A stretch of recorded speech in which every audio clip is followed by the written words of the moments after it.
information. Ampilalao antsika indray ny Gicom amin'ity volana jiona ity. Ho anao izay liana sy handray anjara ao anatin'izany lalao izany ary dia reto avy ny fepetra takiana ao anatin'izany.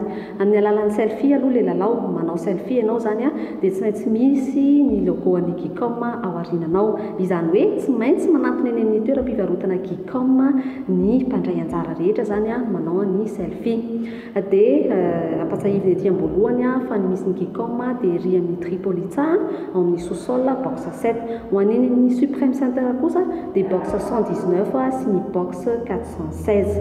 Rehefa vita ny fanaovanao selfie ary dia ny j'aime amin'ny page ny Gicom ianao. Aorian'izay dia alefa MP ny sary rehetra natao selfie.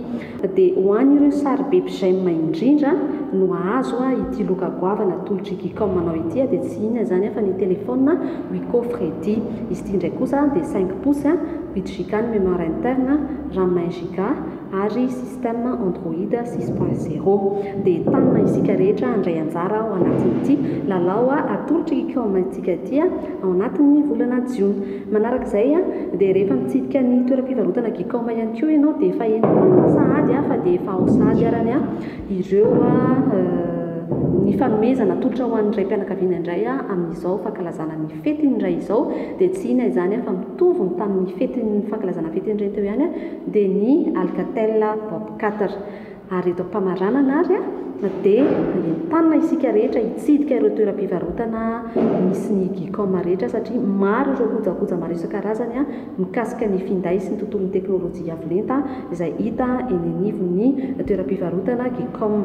Dia nisan'izany ohatra nika farany natolotra Gicom teo ny hand spinner azo atao kilalao tsara indrindra ho an'ny tanora, mampitombo ny fifantohana ary afaka manalaza ianao ny lalao an'izany hand spinner izany. Entanina isika rehetra zany handray anjara ao anatin'ny lalao hitsidika ny toeram-pivarotana Gicom amin'ireo entana maro isan-karazany atony ho anao. Madagascar Information vous remercie pour votre visite.